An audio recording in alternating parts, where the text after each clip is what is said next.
मराठी, ते धडक ते धडक. विट्यात उपमुख्यमंत्री स्वर्गीय अजितदादा पवार यांना श्रद्धांजली वाहण्यात आली आहे. छत्रपती शिवाजी महाराज चौकात राष्ट्रवादी पक्षाने शोकसभा घेऊन दादांच्या आठवणींना उजाळा दिलाय. आमदार सुहास बाबर यांच्यासह तालुकाध्यक्ष पंकज दबडे आणि नगरसेवकांनी श्रद्धांजली वाहिली आहे.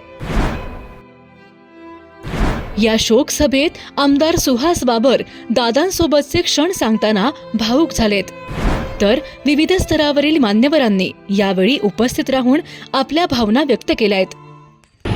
आपल्या महाराष्ट्र राज्याचे मंत्री आणि राष्ट्रवादी काँग्रेस पार्टीचे अध्यक्ष अजितदादा पवार यांच्या परवानगी अत्यंत वेदनादायक आणि दुःखदायक असलेलं आपल्याचं निधन झालं. वास्तविकता हे अजितदादांचं जाणं त्यांच्या कार्यकर्त्याला किंवा महाराष्ट्राला न परवडणारं जातं जाणं आहे. आणि गेल्या 1 वर्षामध्ये पेन्शनमध्ये मिळून अगदी जवळचे आले होते. पेन्शन मिळून कोणते वेगळे होते. या 1 वर्षामध्ये अजितदादांचा माझा संबंध अत्यंत वेगळ्या परिस्थितीमध्ये कामाच्या निमित्तानं होता. आमदार कुठल्या पक्षात आहे त्याच्यापेक्षा त्यांनी काम करून घ्यायचं. अजितदादा अत्यंत ताकदीने त्या आमदाराच्या पाठीला उभा राहून काम करण्याची दादांकडे होती. वक्तशीरपणा आपले सगळे मी या 1 वर्षामध्ये 20 वेळा अजितदादांना भेटत त्यांनी सकाळी 7:30 ते 8 नंतर दादा मंत्रालयामध्ये उपस्थित व्हायचे. त्याबद्दल बंगल्यावर जाऊन भेटत होते. दादा 7:30 ते 8 पर्यंत भेटत. इतकं कामाची क्षमता आणि प्रत्येक गोष्टीची माहिती मी माझ्या सोशल मीडियावर आपण मी व्हिडिओ टाकतो. त्यामुळे मी विधानसभेला निवडून आल्यानंतर आम्हाला मुंबईला बोलवलं होतं. त्या पक्षाचा जरी सत्कार केल्यानंतर पक्षाच्या नेत्यांनी मला असं विचारलं की तो किती मतांनी निवडून आला. पण अजितदादांना भेटायला गेल्यानंतर तिने असं सांगितलं की एवढं प्रचंड मतं की तुझ्या वडिलांना सुद्धा कधी मिळालं नव्हतं. त्यांच्या लेखी सगळी माहिती आणि चांगलं काम कर, लोकांचा विश्वास आहे असा सल्ला समज. त्यानंतर प्रत्येक कामामध्ये प्रचंड मोठी मदत दादांच्या माध्यमातून कार्याजवळ होती.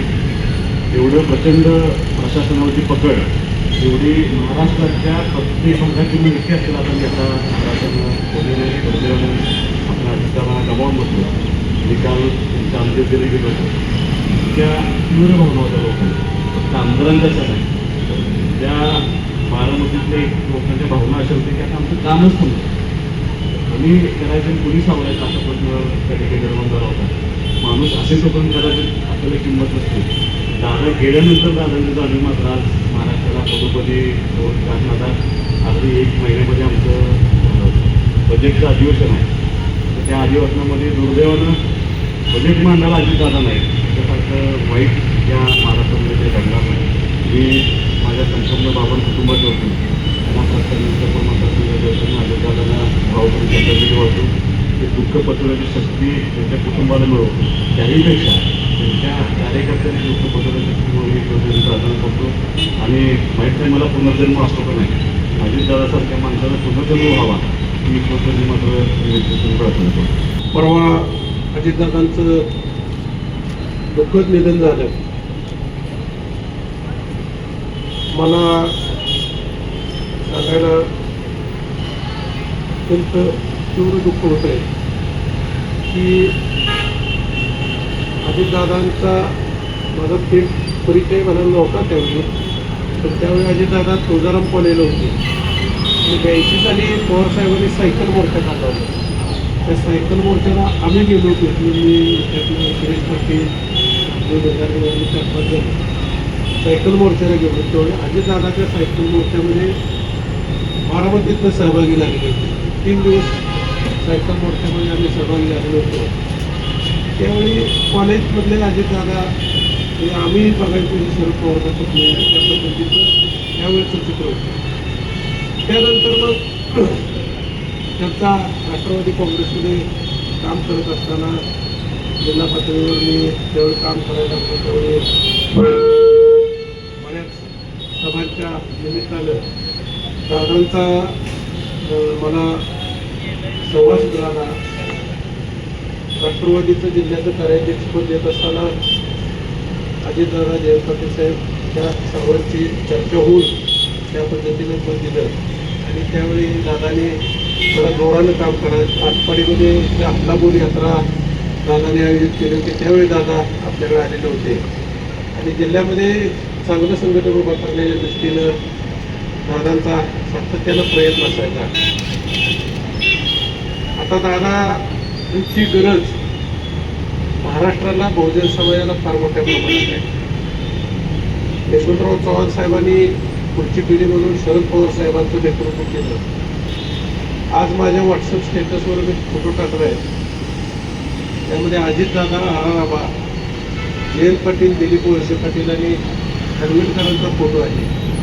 हे नवीन नेतृत्व शरद पवार साहेबांनी 1999ला तयार करण्याच्या दृष्टीनं त्या पद्धतीनं प्रयत्न केले. संधी करून सगळ्यांना दिली आणि 20-30 वर्ष 35 वर्ष सातत्यानं प्रशासनावर पकड ठेवून सगळी माहिती महाराष्ट्राची घेऊन अशी सगळी महाराष्ट्राची माहिती असलेला नेता आपल्यामध्ये नाही आणि विशेषतः बहुजन समाजाचा धर्मनिरपेक्ष विचाराचा ठामपणानं भूमिका घेऊन मान्य करणारा नेता आपल्यामध्ये राहिलेला नाही.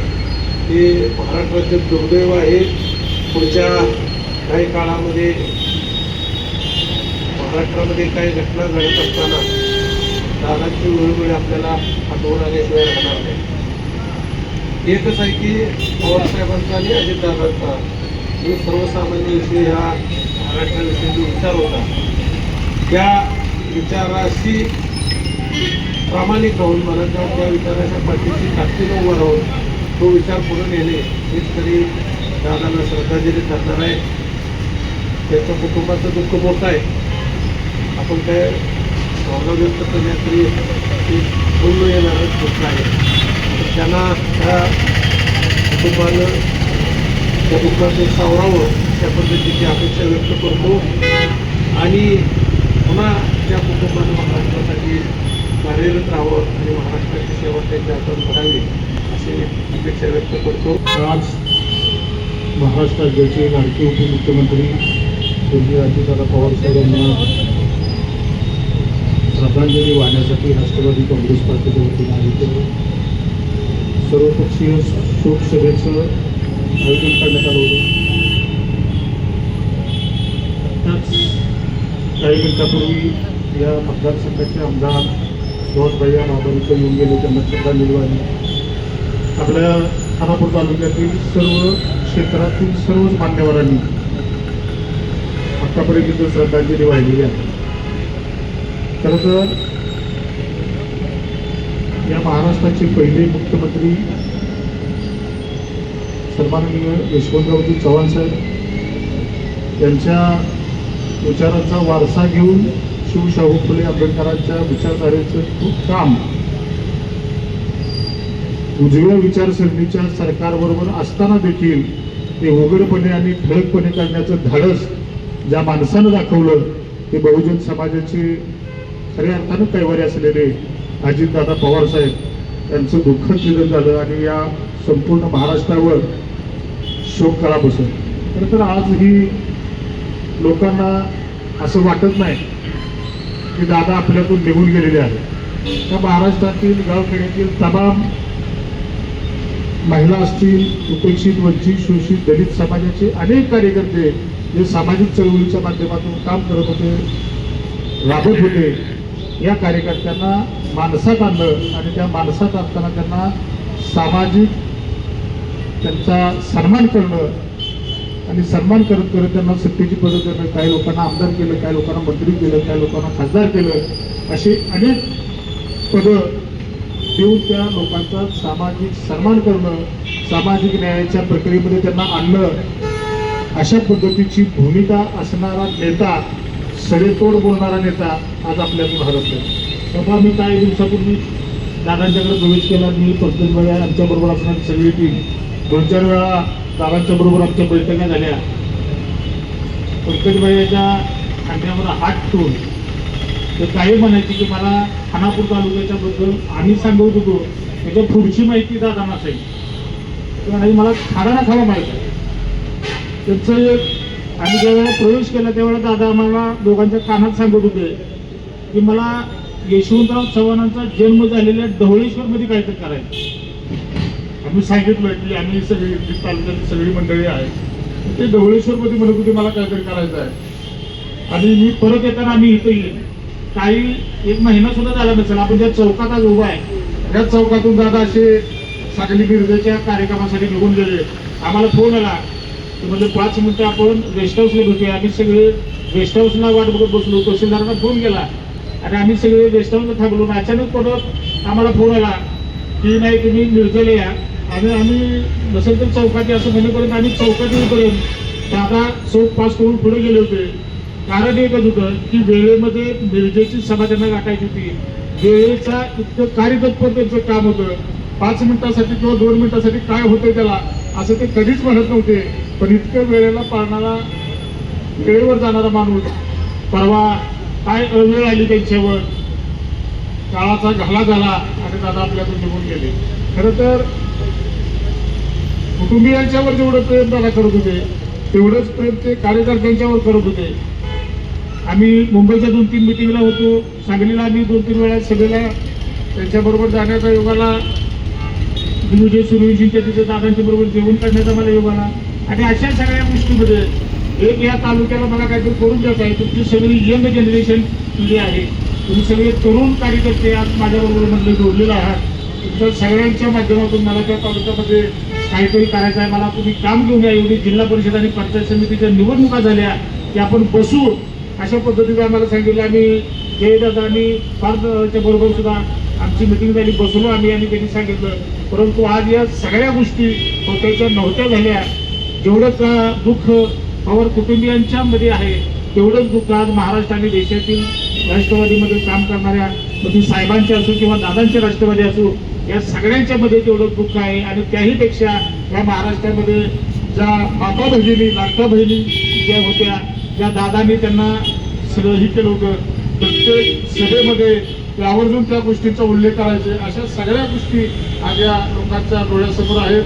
मी खानापूर तालुक्यातील आमच्या राष्ट्रवादी काँग्रेस पार्टी सगळे पक्ष संघटना, व्यापारी सगळे संघटना असतील, धोकेवाले असतील, बार असोसिएशन आपले असं, सामाजिक चळवळीमध्ये काम करणारे कार्यकर्ते असतील, पत्रकार बंधू असतील, इलेक्ट्रॉनिक मीडिया असेल आपला, या सगळ्यांनी आज इथं दादांच्या शोकसभेला खानापूर तालुक्यामध्ये आपण सर्वांनी शोकसभा घेतो. दादांच्या कुटुंबियांना हे बळ, हे दुःख त्यांना सोसण्याची ताकद मिळावी अशी परमेश्वराकडे आपण विनंती करतोय. आणि दादांच्या आत्म्याला शांती लाभावी अशा पद्धतीची भूमिका आज आपल्या तालुक्याच्या वतीनं ही करतो. आणि दादांना शांती लाभावी अशी ईश्वरचरणी प्रार्थना करतो. राज्याचे मुख्यमंत्री कैलासवासी अजितदादा पवार यांचं परवा निधन झालं. अनपेक्षित अशी गोष्ट महाराष्ट्र राज्याच्या दृष्टीने घडलेली आहे. परवाच्या दिवशी मी बाहेर होतो त्यावेळी माझ्या वकील संघटनेमध्ये एका सदस्याचा मला फोन आला.